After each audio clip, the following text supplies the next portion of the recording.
Welcome to Negro Please. I'm Dallas Scott, Hollywood Huff, Quan the producer here.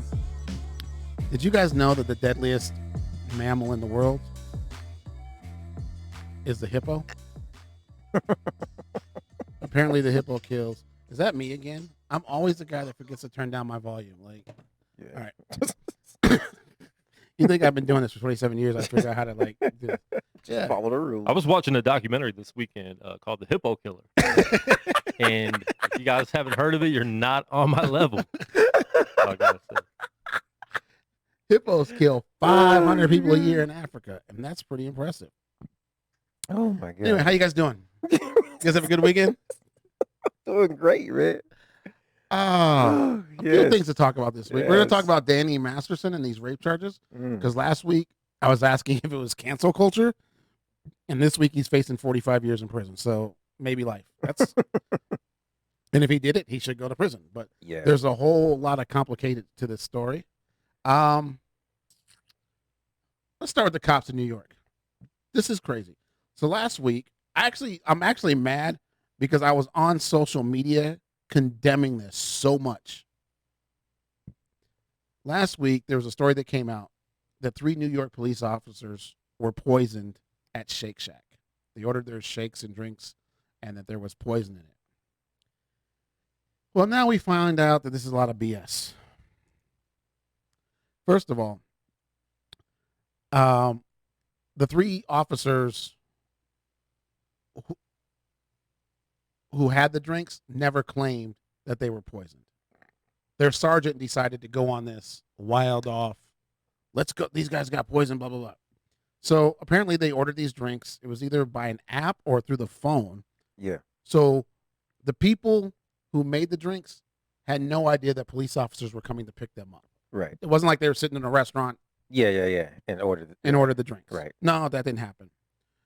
So they're sitting, they go and pick up their drinks. They think something tastes funny. They don't think, they're like, this doesn't taste good. They throw it out. They go tell their sergeant.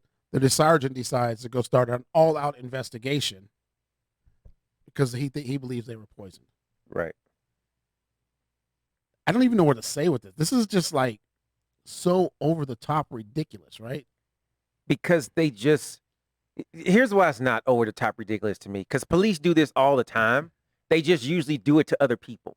Like, this is the first time that they're like playing the victim of like, oh, these guys like poisoned us. You know, they tried to kill us at the Shake Shack. When like you ever went to Burger King and you got a soda and it was flat? Yeah. That's literally what happened here. Like, you know what I mean? They got their shakes and it just, one of them didn't taste right. But there was nothing wrong with it. Nobody got sick. Nobody was hurt. But the sergeant was like, you know, they're riding this wave of, look at how bad the police have it now. Even the people at the Shake Shack are trying to kill us. Like, you know, they will. This is literally why people hate the police. Like, because the sergeant made them go to Bellevue Hospital where they were examined and released without any symptoms or anything. Oh gosh, dude! And this story is because I've seen like 3 or 4 other stories of like, you know, police going to places and harassing like the staff members who had on like Black Lives Matter shirts or masks or something.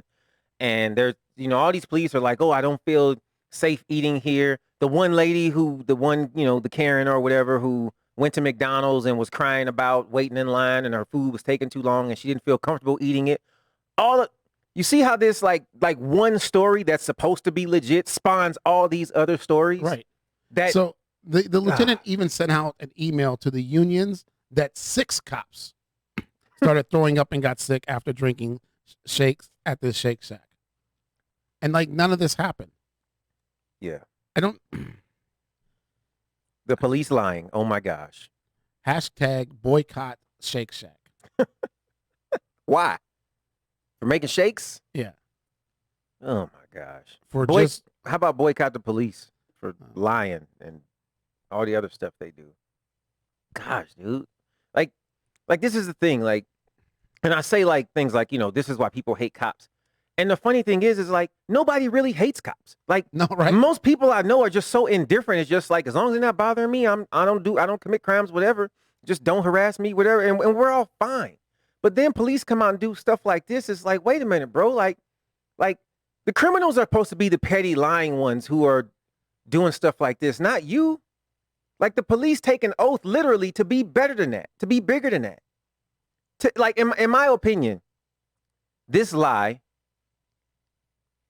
directly, like nobody at Shake Shack was fired, at least to my knowledge, right? No. Like no policemen were hurt or anything. So this was like an innocent lie that just went wrong. But because the police, there's no such thing as an innocent lie. Right. But it was, just like they didn't accuse anybody of murder or anything, right? Like nobody's been charged or anything. But how much money did this cost Shake Shack? Right. And this is my thing. Not just in New York, but like people are pro blue and they hear this, so they're not going to Shake Shack anywhere, right? So now that this is public and we know that these policemen just made up a story and told a bold-faced lie, why would we ever trust them with anything? Why should they have a job now? You understand what I'm saying? It's funny because like I'm glad you said that, because when you take your conceal and carry permit, right? Mm-hmm. One of the things you talk about in there is if you've had a drink and then, God forbid, somebody comes after you and attacks you, yeah, and you shoot them, does the fact that you have a drink change anything? And the answer is no, it does not. However, what changes something is if you lie about having that drink. Right. Because then your credibility goes to hell. Right. This is the same situation, right? Yeah. Because you just lied about this. Now your credibility has gone to hell. You made up a lie for absolutely no reason at all. Right. I mean, so we know you'll absolutely lie if there's something on the line. Right. You know what I mean? If something actually matters, of course you will. You're lying right now for no reason. I feel like Shake Shack should sue the New York Police Department. They should. Over defamation, inflammatory, whatever they can sue them for. Yeah. I'm sure it'll get settled out of court and they'll get a bunch of money and cops will never be able to eat there for 50% off again. Right.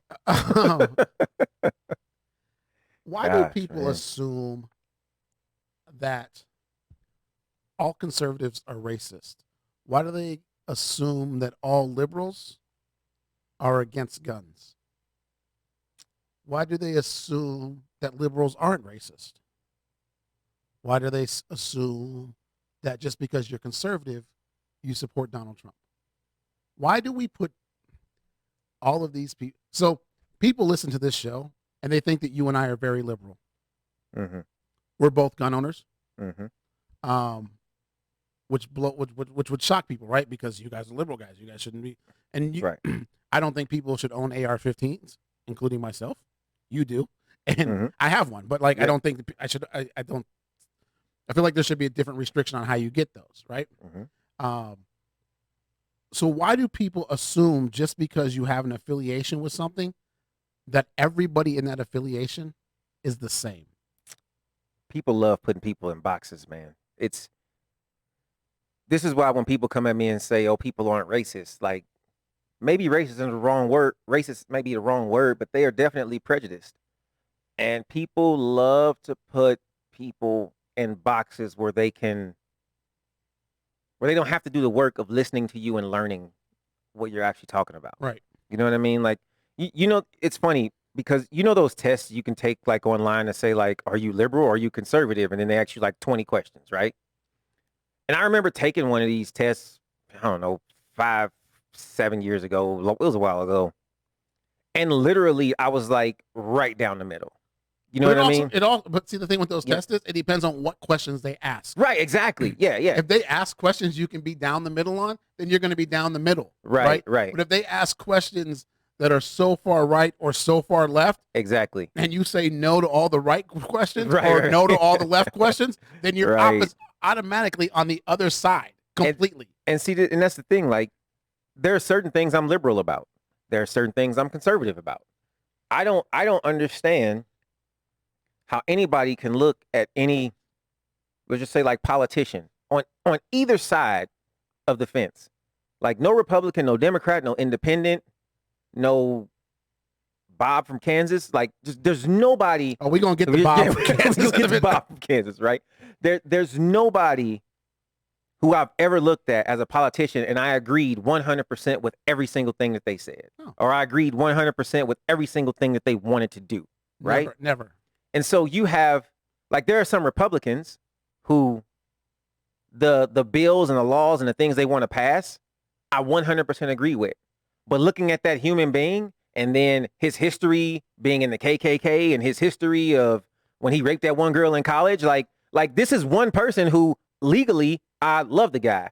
Personally and morally, there's no way I can vote for this dude, right? Right. You know what I'm saying? Like there's my sister and I were talking one day, and she's like, the older I get, the more money I make, the more Republican I become. Yeah, because she wants the tax breaks, right? Right. She's got a business and she doesn't want to pay taxes, and I mean nobody wants to pay taxes, right? And if you say you're okay with taxes, shut up, you're lying. Right. Nobody wants to pay taxes, so it's like and you're allowed to change your viewpoint, right? Right. I am not the same kid I was at 20 years old. Right. I have grown a lot. I have learned a lot of different stuff over the last 30 years. Mm-hmm. My opinions changed a lot on a lot of things. Right. So, and because I've learned a lot, I've learned that, like you said, that not everybody has my best interest. Right. So I need to research where my best interests lie. Right. And I see people posting memes on Facebook. I'm going to vote Republican straight down the ballot. I bet you can't repost this. I'm like, why would somebody repost that, right? Like, right. Why would you repost that you're only going to vote Democrat down the thing? So if there was a liberal candidate that said, if I get elected, I'm going to take all firstborn babies from families. Right.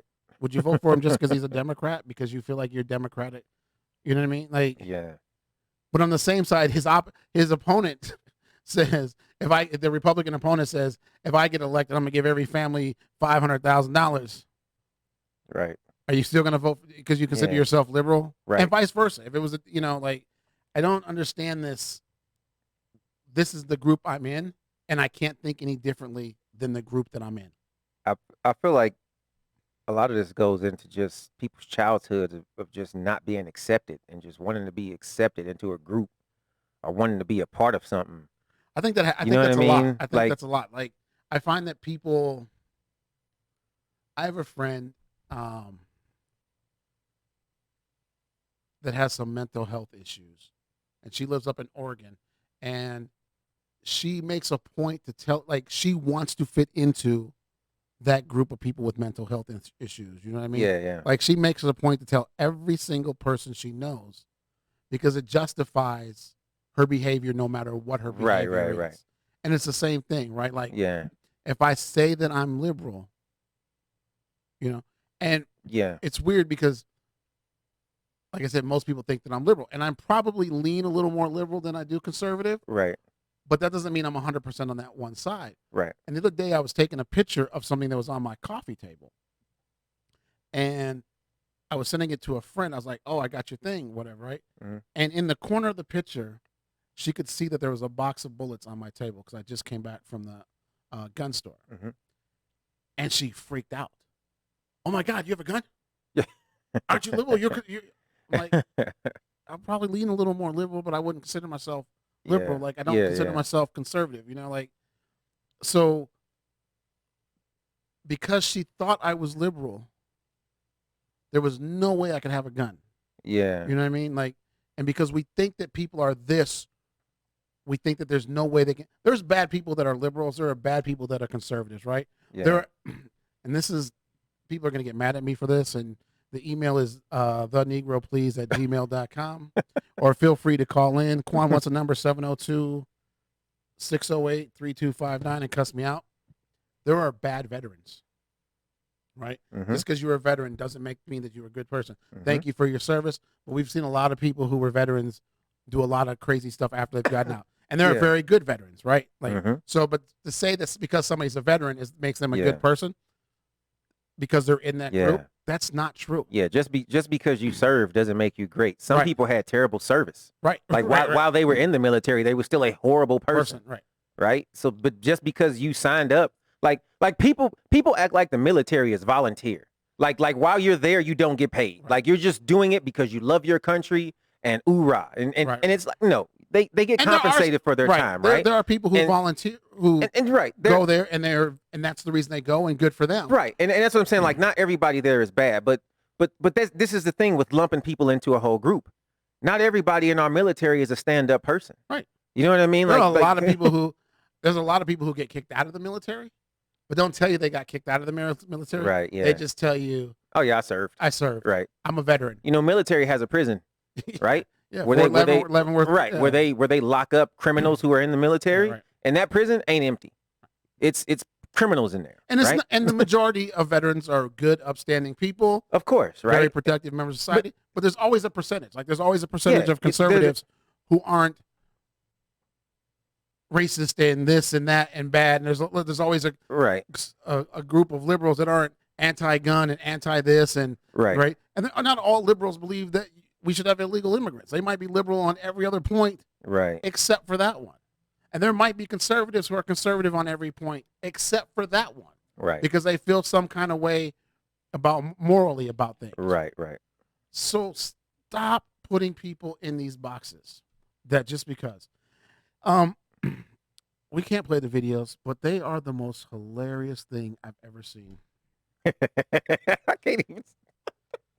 I mean, when I first saw these, I could have swore this was a Saturday Night Live skit or somebody had a YouTube channel. And are they on YouTube? Yes, they're all on YouTube. Because they're commercials, so we can't play them. We can? Yeah, they're commercials. Oh, okay. I didn't think we could play them. Oh my gosh! I think. I mean, if they get kicked out, they get kicked out. Yeah, Bob Hamilton. Like these are. They don't even have to see it if they can just hear it. Like just. I can't stop laughing just thinking about it. This is real. Yeah. What we're about to show you is real. Huh? Which one do you want me to play? Start with number 3. Okay. This shouldn't even be this funny. Oh my goodness. Oh Lord. Let's play 3, 4, and 5. These are so good.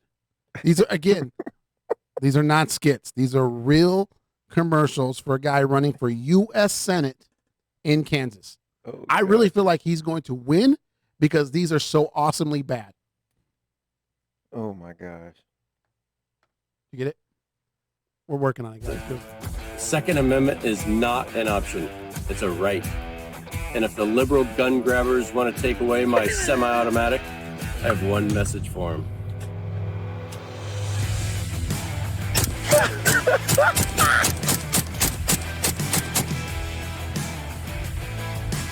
Come and take it. That's a real commercial. We did not make that up. Tell him, Bob. Tell him. Come and take it. All of these are real commercials. We do not like. Are you all right?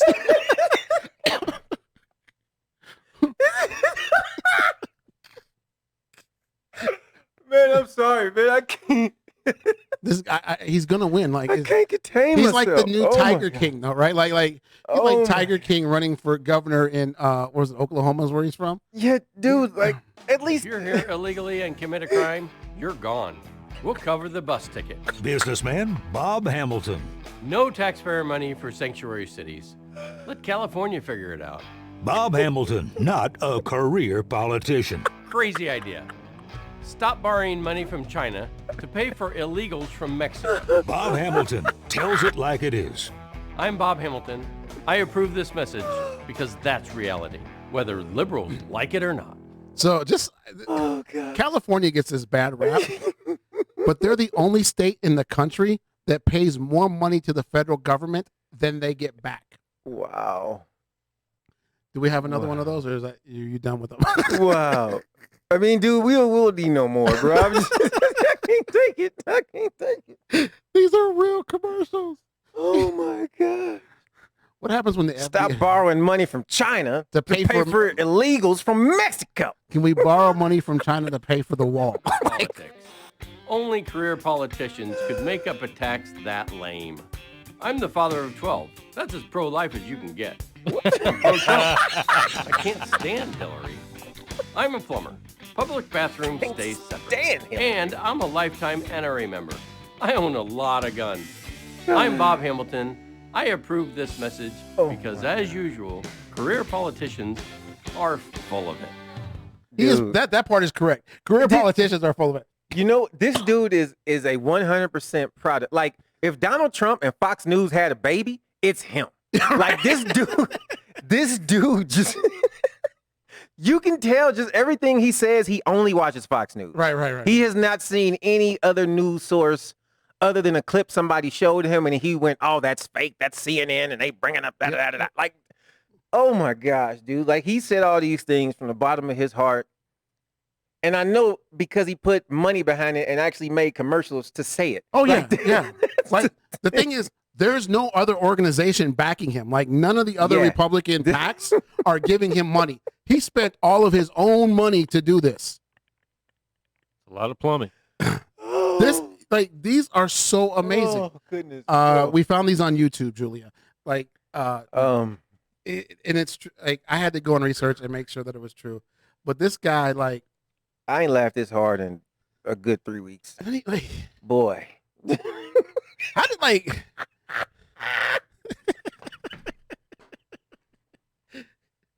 This is what we up against, people. This is it. Like, this is the guy who we are up against, okay? You think, see, this is the thing. I get all these people telling me, because I'm like, you know, I ain't voting for president, right?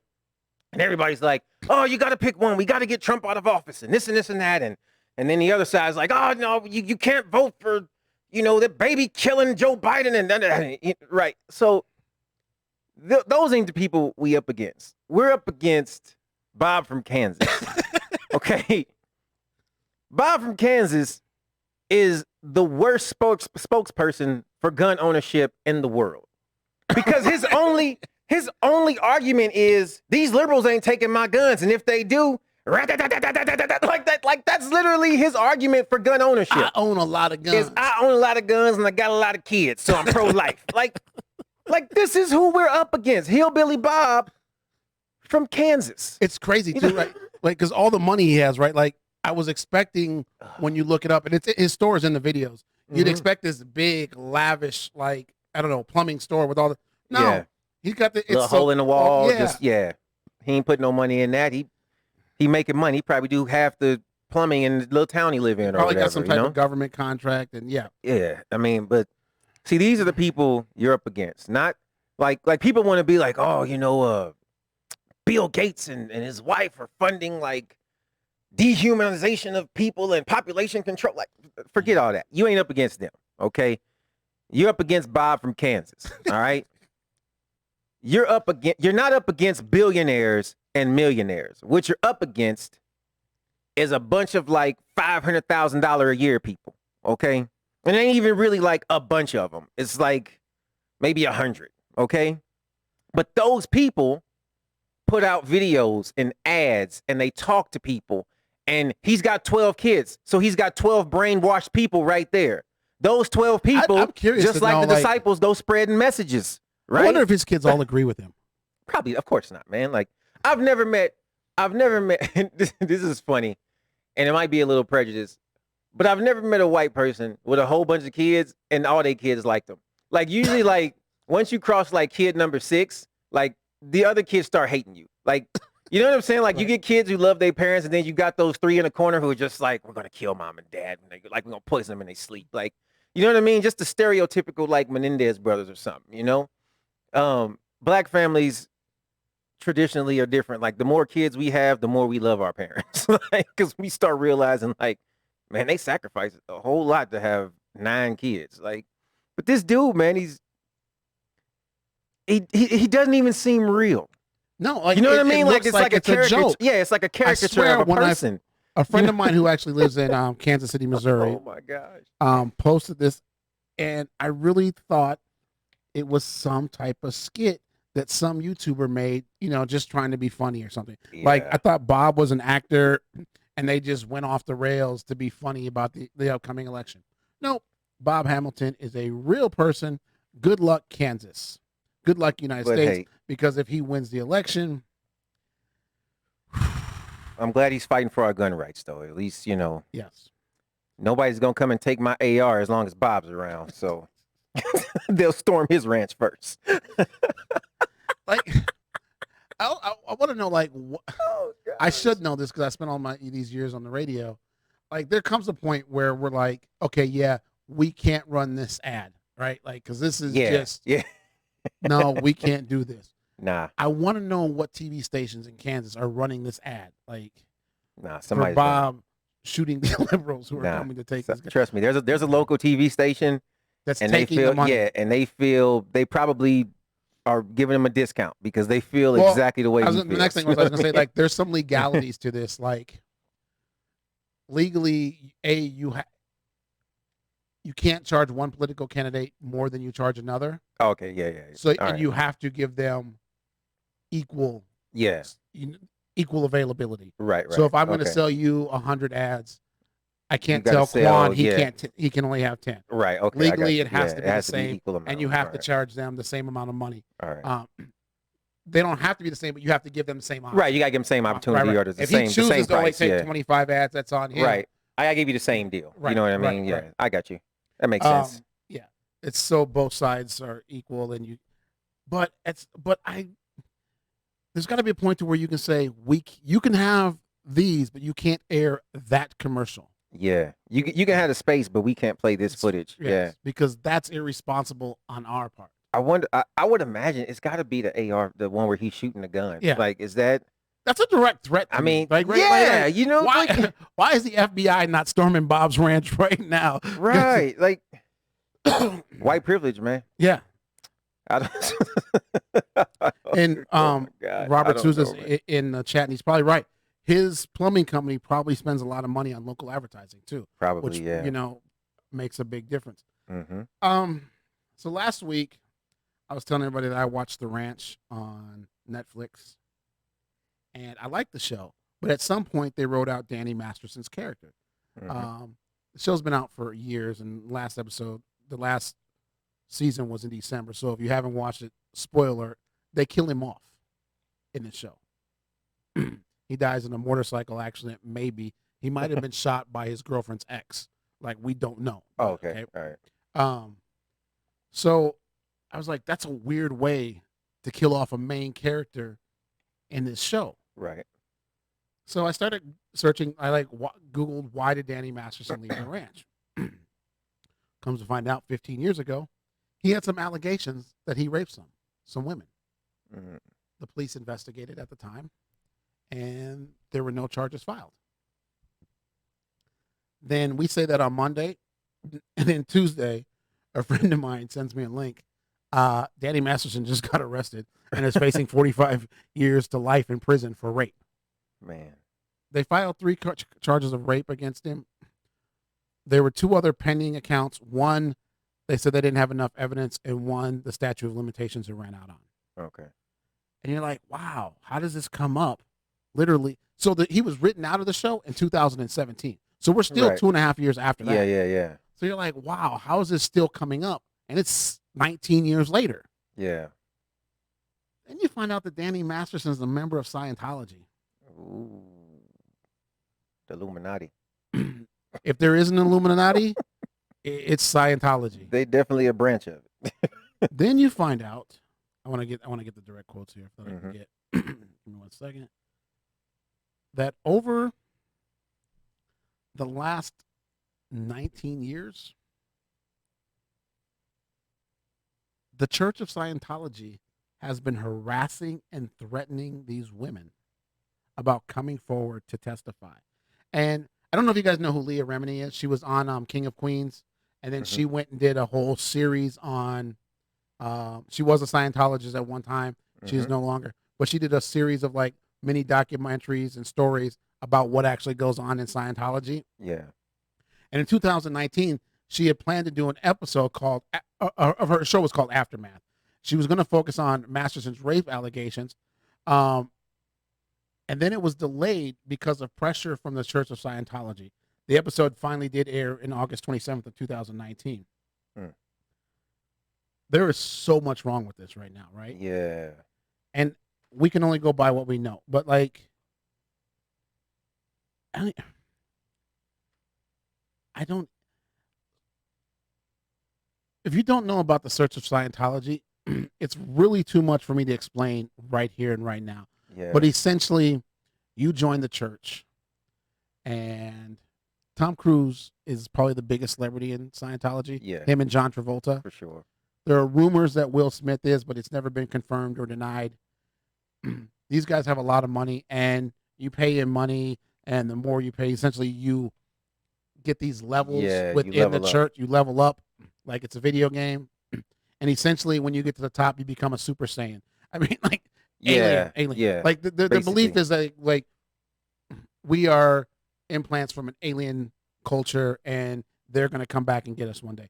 I mean, when Starbucks opens back up, just go there, get you a coffee, bring your laptop, and just sit there for an hour and read about Scientology. And trust me, once you get about 15 minutes in, you'll be there for a couple hours. Yeah, because it's deep. And yeah, it's crazy, right? Because, like, when it came out, this Tom Cruise, if I were to tell you that I believe that aliens are going to come back and get us one day, and we're all going to go live in outer space, or aliens are going to come back and get us, and we're going to live on this planet, but I'm going to be a high-ranking officer in this alien society, you would probably commit me, right? Yeah. But if I say I'm a Scientologist, then it's freedom of religion. And I'm not going to say anything that hasn't already been said by the church. They're very secretive. Yeah. They are very, very secretive. They have some essential, like, slavery issues within the cult, right? Nobody calls them religion anymore. Everybody outside of Scientology has kind of agreed they're a cult. They're not really, right? But they're the largest cults. They're massive. In the world. Yeah, it's huge. And they do this under the guise of freedom of religion. Mm-hmm. So they're protected by the United States Constitution. Yeah. This is not the only crime that they've been accused of covering up over the years. If you look up Leah Remini's, it's called Aftermath. I don't know where you can find it now, but it was originally, I believe, on A&E or History Channel. Yeah, I've heard about that show. I haven't seen it. There's a series. It's a series, but there's a handful of things I've even just heard about, like with them having camps of, people thinking they're coming to this compound to stay for a couple days, and then they don't let them leave. And they force them to work. People have been killed. And by work, we're talking about scrubbing floors. Yeah. Like doing like manual labor all day long. Cleaning somebody else's laundry and making they have like assembly lines for like all of their propaganda and different things. Yeah, it's crazy, man. Like, it's a concentration camp in a sense. You know what I mean? Yeah. I mean, I know a lot of y'all don't get moved to end slavery, but can y'all, when we start talking about concentration camps, people are like, no, we got to shut that down. I mean, that's what it is. I mean, these people have a lot of power, man, a lot of money. Like, if you think just Tom Cruise alone, like, how much money has he made over the years? Let's just cap it off at $100 million, right? Which clearly I know you can Google it. I'm sure he's worth more than that, right? Yeah, I'll tell you in a second. With $100 million in an organization, you can do a lot of damage as far as bringing in people, building buildings, holding folks captive, influencing networks. It's about $470 million. Right. And that's one person who's in this organization, right? I got 570 over here. 570? April 23rd of this year. Okay. Wow. So $500 million in one person. And that doesn't even. So the Church of Scientology was founded by Ron L. Hubbard. Yeah. And it's crazy because when I was a kid, we used to see these commercials on TV all the time for Dianetics. This book by Ron L. Hubbard. That's how it got started. And they used Dianetics. The book was part of the funding for this group. Let me tell you some stuff about Ron L. Hubbard other than he was just... So they don't believe in psychology. I don't even know if he has what kind of page it is. They don't believe in psychology because psychologists would tell them that they're crazy. Yeah. I didn't know that. His name is Lafayette Ron Hubbard. So I don't even know where to get started with this guy.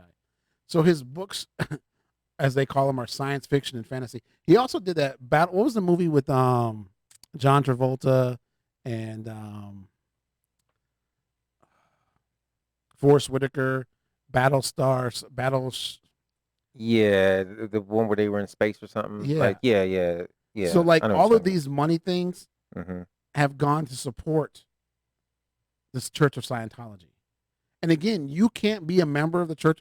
You can't be a ranking member of Church and Scientology off of slavery without being rich.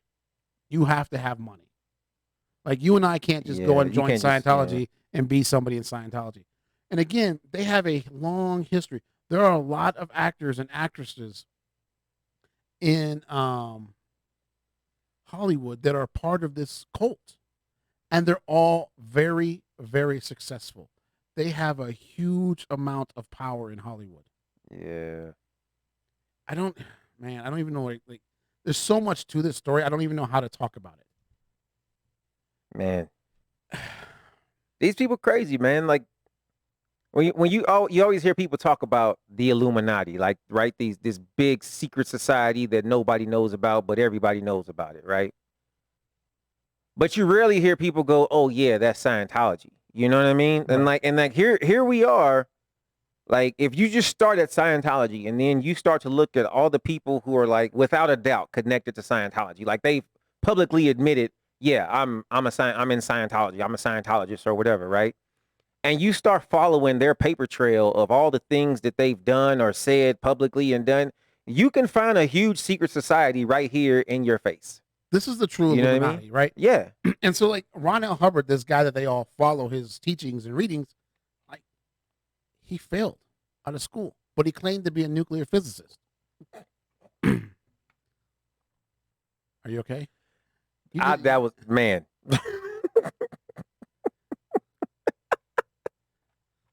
He dropped out. Like, how do you become a nuclear physicist? Like, did he just go to the library and just probably read some stuff, read all the books? I mean, nowadays you could probably get the degree online somewhere. Probably, right? Yeah. But I don't know.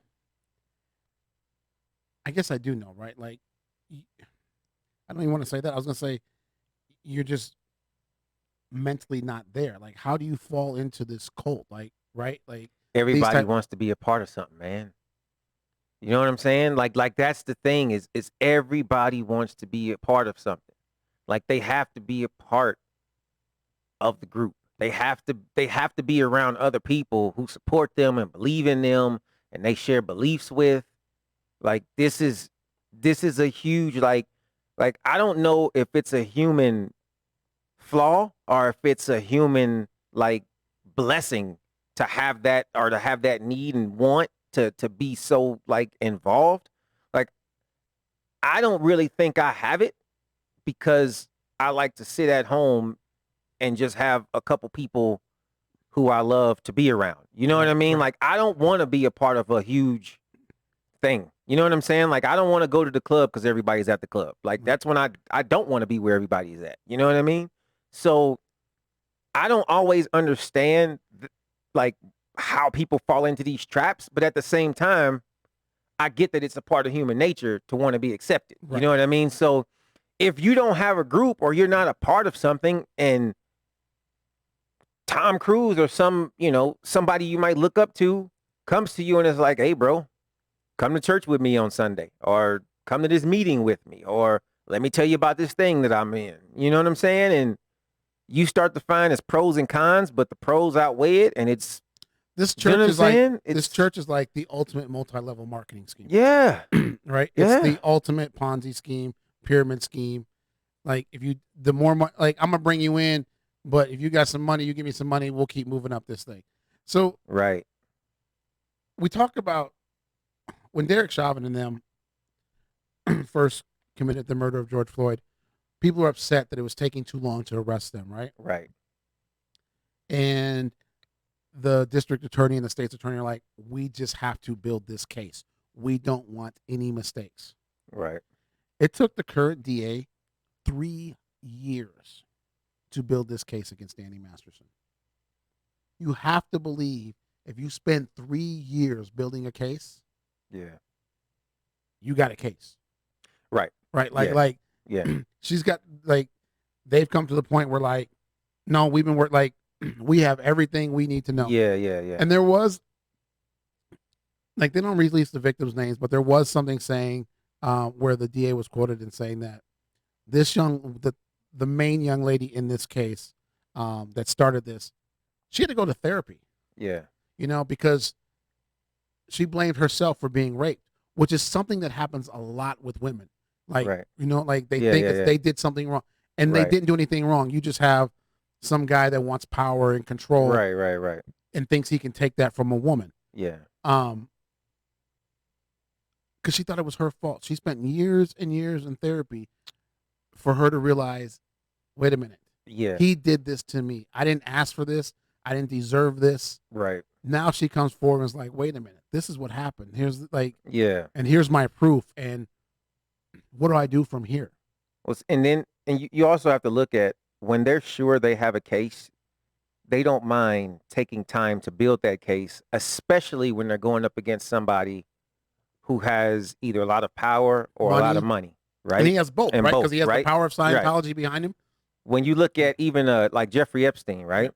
So if you watch that documentary, you'll see that for years, I mean, before they even started, you know, doing things at the pedo island or whatever, right? Just in Florida, there was the local police department, I forget the county or whatever, but anyway, in Florida. And for years, they were building up a case. They were doing surveillance. They were interviewing more and more girls, and they built this huge case. And the thought was, the bigger the case we build, the less his money and power will matter. Right. But they didn't realize this man's power went into politicians. It went all the way to the White House and everywhere else. That's the thing about Scientology, you know? is that they do have politicians. They do have judges. Right? They do have people who could be jurors. They do have court clerks. They do have all of these people who can influence this case in Masterson's favor. Right. This is something I'm going to follow a lot and closely, because this is going to get crazy. Mm-hmm. Right? And I don't know how. Is Freddie watching now? Okay. We'd have to have a lawyer's opinion. I don't think that they can, you can't break up the church because it's protected under freedom of religion in this country. I don't think there's anything they can do to the church. And this church, there's a great, I think it was HBO did the documentary that I watched on them. They're so secretive. Mm-hmm. Like, there's no cameras. There's no nothing. Even at the compound in L.A., and I call it a compound because there's no other word to describe what it is. Yeah. Unless you want to call it a slave house. You have to be a part of it to really see what's going on in there, and that's how people get trapped. And there's very few videos of any of it, and it's all from people who were trying to get out and snuck some videos. Right. And there have been people who were punished by the church for taking videos and getting caught trying to take information out of there. It's the most secretive organization in the country. They're worse than the mafia. Because their influence is far bigger than that. And they're worldwide. Yeah. They're based here, but they have a worldwide following. For all the things that people accuse the Illuminati of, the Church of Scientology has done it or is doing it. Right. Right? Like, people are like, oh, you know, they got these secret handshakes and secret symbols and this and that, and, you know. They control Hollywood. They control. Right. You know, well. That's the Church of Scientology. Yeah, exactly. Like, this is how it's done. This is how you do it. Think about how much power one judge can have. Remember, I can't remember his name, and it's for good reason, but it was the white kid a couple years ago. He raped the girl behind a dumpster in Brock college, Turner. right? Yeah. Brock Turner. And so he rapes this girl behind a dumpster. Two dudes basically just they catch him, you know, hold him down, call the police. This kid gets 6 months. 6 months sentence for raping a young girl, right? And he only did 3 months. Yeah. Was it 3? Did he even do 3 months? He got sentenced to 6 months, and he only did 3. Okay. And now he's free to go about his business, right? And to think about this. Maybe there was some Scientology or Illuminati or Secret Service or whatever was involved, but you know what it took? This man was literally found guilty of rape. The judge, the single solitary person that had the whole entire nation pissed off, was one single judge, because the judge is the one who gave him a 6-month sentence for raping someone. And then, right? Yeah. So it's not like to have like a ton of power, you need thousands of people on the payroll. You just need one powerful person, right?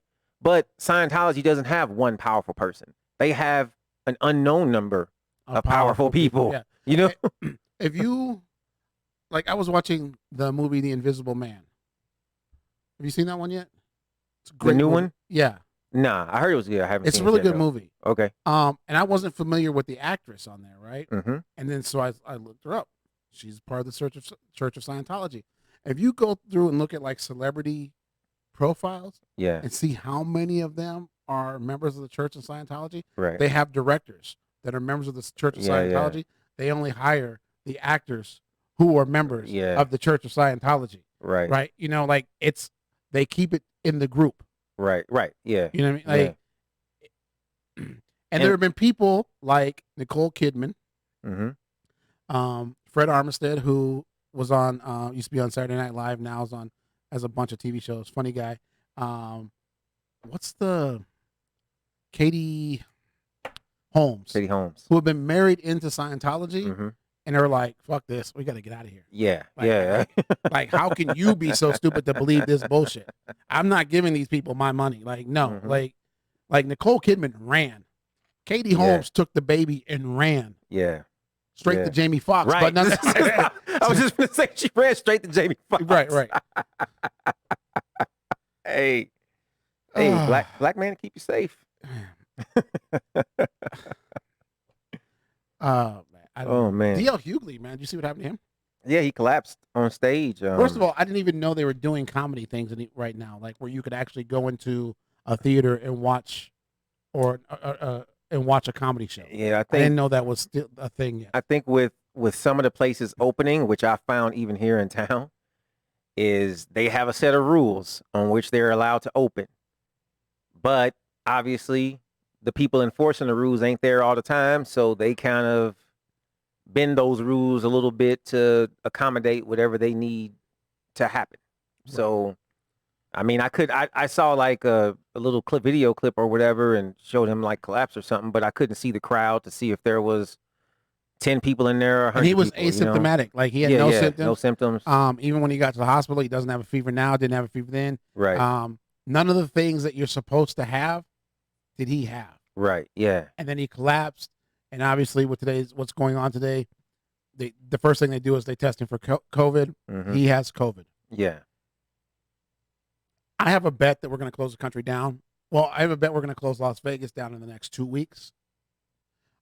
Since Las Vegas has opened up, there have been one at Bellagio, one at Caesars, 2 at Flamingo, 2 at Sahara, 6 restaurants inside casinos that I know of so far that have been closed because somebody working in the restaurant has COVID.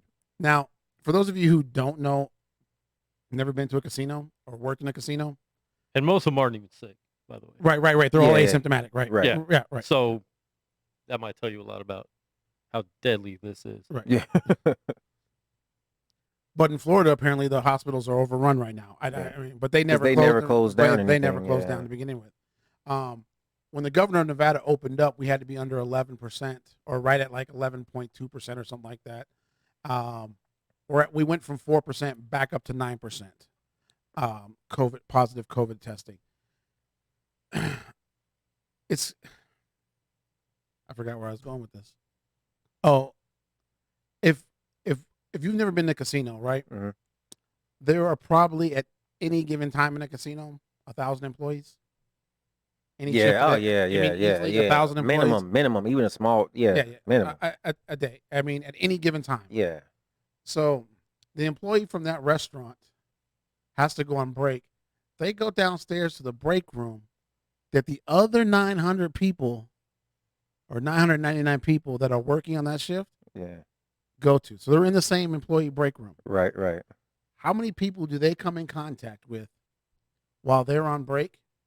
And then those people go back to their departments and come in contact with other people in their departments and customers. Yeah. Like, I don't know. Like, I really feel like I think that's the thing that people don't understand about the casinos here in Vegas. When I always think about, if you ever saw like the newest Planet of the Apes trilogy, right? The first one, at the end of it, they show how the one guy goes to the airport, right? And he sneezes or something and blood comes out his nose, but he gets on the plane. And as the credits roll, you kind of see that one plane go to another spot, right? But then you see like 4 planes like parked from there. And then from those 4 planes, like now it's 16 planes, right? And people don't understand like how cross-contamination and things work. So especially in Vegas, when people come here from all over the world, we don't know if everybody in Vegas followed the rules and now we can open back up. But then we get some dude that just flew in from Europe or flew in from Texas or flew in from wherever. And he goes and coughs or sneezes or whatever or touches something to one cashier. She goes to the bathroom. Someone else uses that bathroom, right? She goes to the break room, sits in a chair and gets up. Somebody else sits in that chair, right? That one person can potentially contaminate the entire casino, right? Granted, that's not what usually happens. Usually, like, if one person gets sick, the most people they'll affect is like 2 people.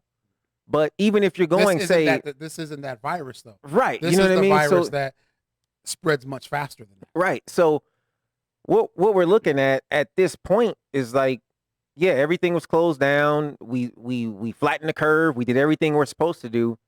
But now we open back up. Everybody expected a spike. We knew there would be an increase. But as long as we stay below a certain percentage, like, we should be okay. But people still don't seem to understand. Like, people act like, oh, we hit phase 2. Now you just see people happy-go-lucky. Like, people stop washing their hands again. They're not wearing a mask anymore. And it's like, whether you think these things work or not, like, they're in place for a reason. Have you been to a casino since they reopened? No. It's kind of crazy, right? Because, like, you walk into them and they have this little thing, looks like it has 2 eyes, and apparently it's like your temperature thing. Okay. Like, so it sees you, but that's it. And then they ask you, some casinos ask you if you want a mask, others don't. Yeah. Now, the governor mandated that if, depending on how your table games are set up, you must have a mask on. Okay. So the casino must provide you with a mask. Yeah. You know. Okay. But there is good news. The cases are going to decline. Yeah. Because Donald Trump says if we don't test, there won't be any new cases. Yeah, because of course, like, not testing is how what you avoid all diseases. What you should have did, Steve, was not have your wife take that pregnancy test. Then you wouldn't have 3 babies. I know, right? That's literally what we should have done. Like, if we would have never just found out that we were pregnant, we clearly wouldn't have had another child. Right. Like, because that's how you stop diseases, folks. That's how you stop everything. You just ignore it and pretend like. I mean, if it's like, 65 degrees and you're chilling and all of a sudden you just feel really hot and you're sweating and like your throat is dry, like, do not take your temperature. Yeah. Like, do not try to find out if you have a fever or not, because clearly you'll die if you do. Like, that's the key to it. Like, who's listening to this dude at this point? Like, I can't imagine. And sadly enough, I'm even thinking about it. Yes, I can. Like, there's clearly, you can't imagine. There's clearly somebody. Yeah, no, I mean, there were people who showed up to see him in Oklahoma. There are people who are sitting at home, and when he said, you know what, if we just don't test, we'll have less cases. And somebody's like, finally, somebody said it. Like, really? Like, this is where we at? Like, everybody's this stupid? So if we don't test people for AIDS doesn't exist. Yeah, AIDS will go away. That's how we make all diseases. Yeah. Hey, you know what? If we stop talking about racism, it'll just go away. Yeah. Oh, my gosh. Stop talking. Your daughter is sick with sickle cell. Don't. Oh, my God. If I don't tell people about sickle cell, my daughters will be cured tomorrow. Oh, my gosh. Oh, my goodness. That's how we get rid of stuff. Just stop talking about it. Don't test for it. Just ignore it. We should come up with a vaccine that cures everything and call it Ignore. Did you get your Ignore shot yet? You remember that it was a movie with Matt Damon, Elysium, right? Yes. And, they had all the rich people were like living on the space station and they had these machines where it just basically cured you of anything, right? That machine is called like the Ignore machine. Like, you get you one of these and that's it. Like, so weird, that movie, man. Like, why didn't they just give all the poor people one machine and like just that would have fixed all their problems? Like let's just give them a machine. They'll leave us alone. Because rich people don't help poor people. Rich people help rich people. God, of course. Oh my goodness, man. All right, I don't have anything else this week. You got anything else? Man, hold up, because I had something I just wanted to drop on these folks real quick. Let me pull up my thing. Oh, Please don't pull out your thing. I said pull up. Wow. Either way. On the show, Steve. I'm not even finna. We don't even do Whatever. that here. It's not what I meant. Wow. Is that how you got those 3 kids? There's a show called Horror Stories that does a show on Vegas site. You probably pulled it out there, but Oh, quick question. So I'm not answering any questions if you're pulling that out. No, I'm not. Did you wash your hands I first? promise. The answer is no. I saw this thing that said Kanye faked being a Trump supporter to get black people out of jail. Does anybody believe this? No. I don't either. Like I read this whole thing and it was just like, oh yeah, if I have to put on a MAGA hat to get my wife in front of the president, then that's why he did it. Like, so the problem is that with the whole problem with that statement is his wife is Kim Kardashian. Yeah, exactly. He did not have to put on a MAGA hat to get. That's We all literally know what that Donald Trump can't say no to any woman. All he had to do was all she should do is show him an Instagram picture and be like, I need a meeting. He'd have been like, I'll come to you. You don't have to come to the White House. And clearly, yeah, no woman can say no to him either. Yeah. I mean, if he's paying $120,000, $150,000, They can say no.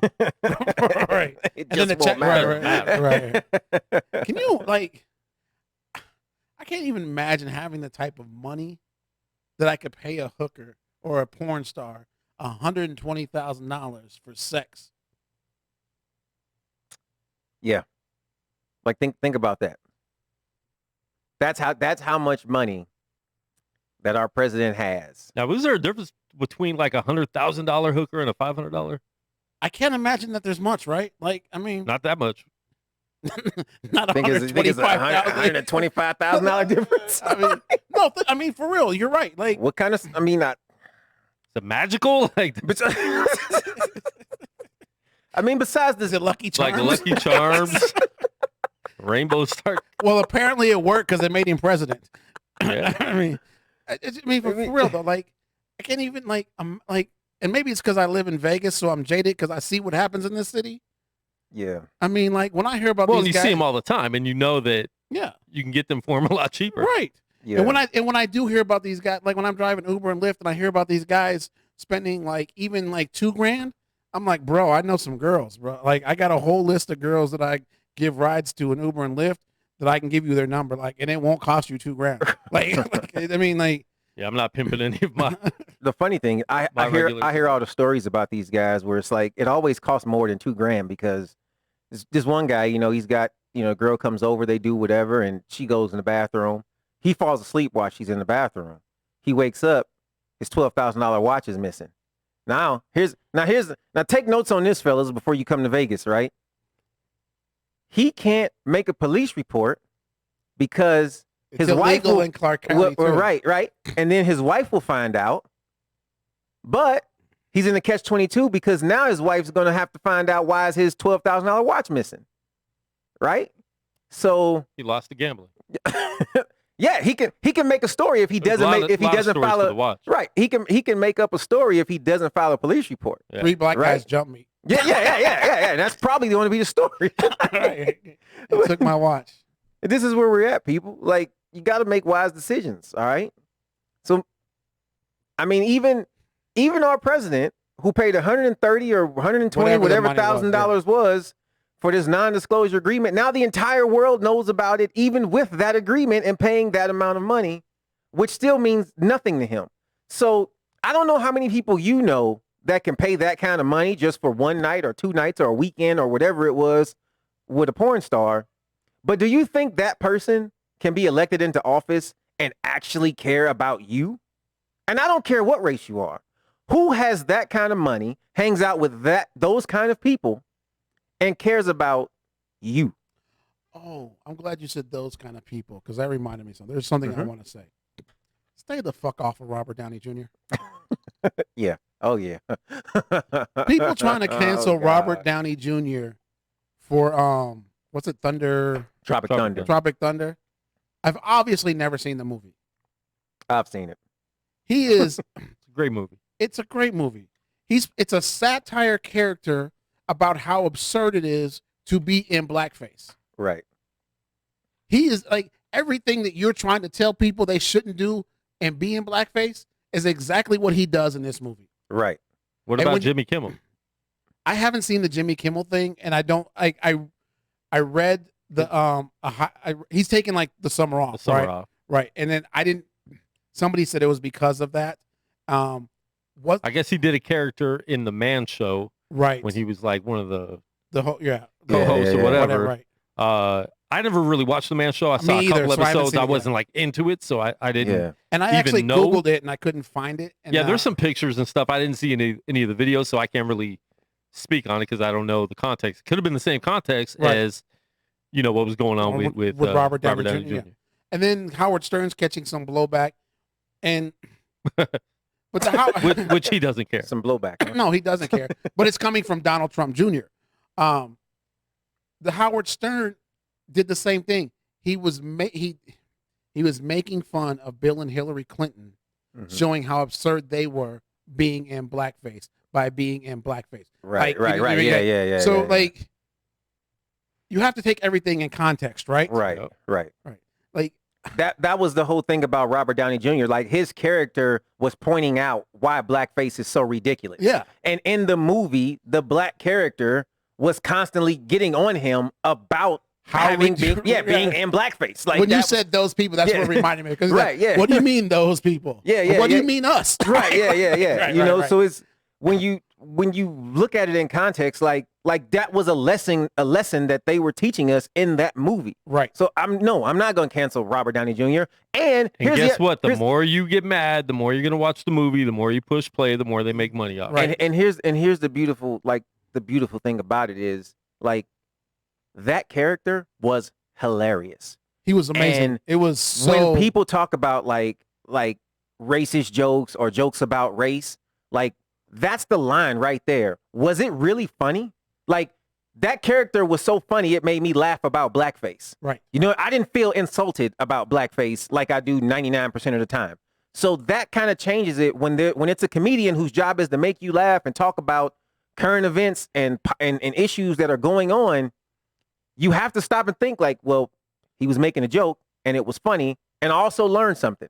And so that's kind of how you tell a joke about race, people. Watch the movie, look at it in context, or just be pissed off about nothing all the time. Like you can, but shut up about it. Stop flooding Twitter about canceling people who doing things that y'all haven't even seen the movie probably. I feel like the point, right? Like they haven't seen the movie. They have no idea.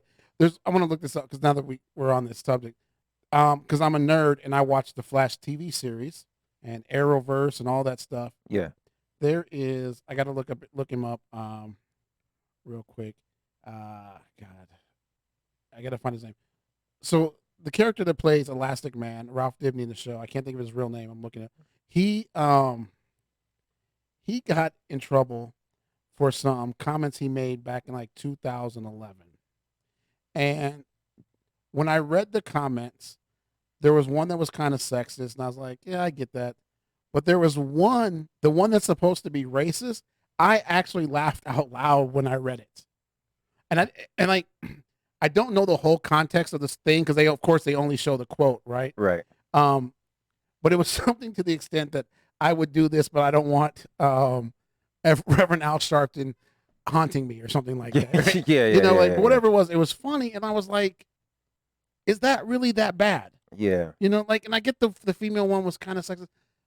And the guy's kind of a comedian. Like, I feel like comedians should get a pass. If you're Michael Richards and you're specifically calling somebody in the audience a nigger, you don't get a pass. Right. Because you're talking about one individual and that's just... Right. But when you're a comedian and you're talking about stereotypes and you're making fun of stereotypes, right? Right. There's stereotypes that we all see and we all laugh at. Right. I feel like comedians should get a pass. Like, because their job, the world is a shitty place. Yeah. Their job is to take us for 10 minutes or an hour, whatever their little bit is. Right. To remove us from that, right? Right. To give us something to laugh about. It's an escape from reality. Yeah. They point out all the bad shit in life and make it funny. Right. All right, I got a song I got to play for you now because I just looked up Jimmy Kimmel blackface. Okay. And a news story popped up of Jimmy Kimmel doing a Snoop Dogg song in 1996 using the N-word. I haven't heard the audio, so don't get mad at me. It's called Christmas Time in the LBC.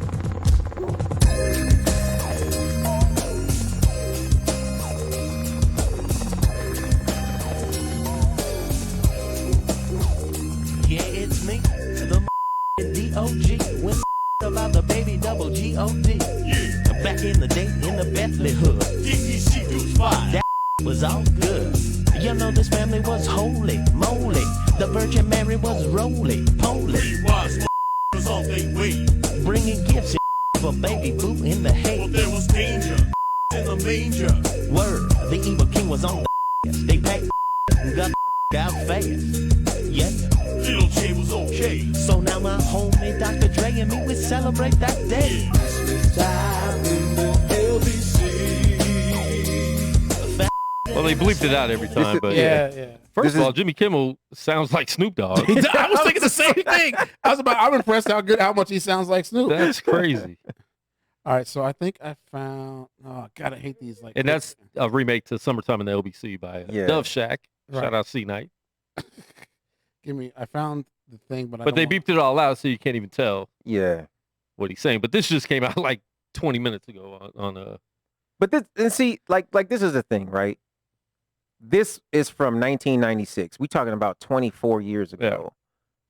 Yeah. Why is it like if we've gotten past it? And he's talked about it on a podcast in 2013 with Adam Carolla. It's one of these things. It's like, why are we bringing this up now? He apologized for it back then, right? In 2013 or whatever. Like probably. I mean, yeah.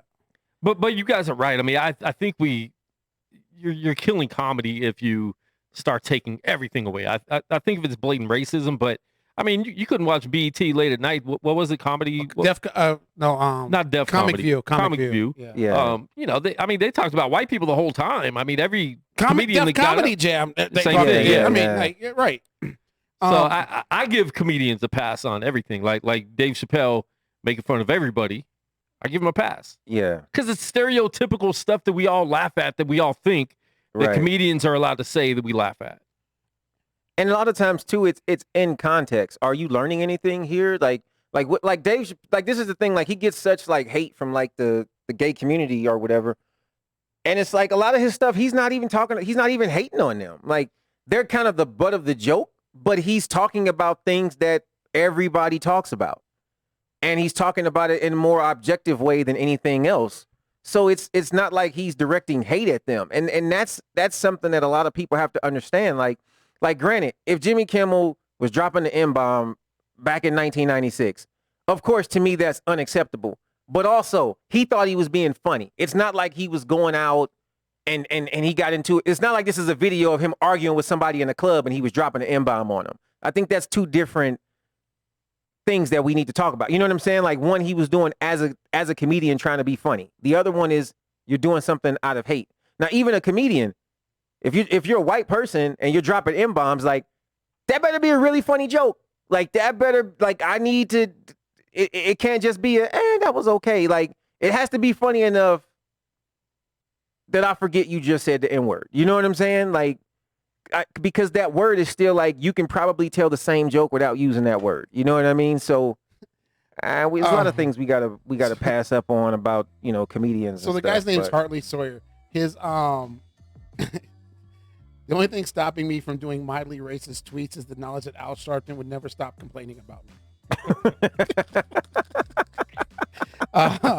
All icebreakers. All women should be in sex farms and outside the 7-Eleven where I assaulted my ex-girlfriend. He's obviously making a joke here, people. Like, joking, it's not that bad. And bring Aunt Jemima, please. I have no idea what syrup I'm allowed to use. Go back to Mrs. Butterworth. She looked like she might be black. I don't know. Oh, she is. She got too. Right. That was Scott. Man. That's Hollywood Huff. He's Quan, the producer. We'll see you guys next week for more Negro Please. Don't forget to check us out on social media and YouTube.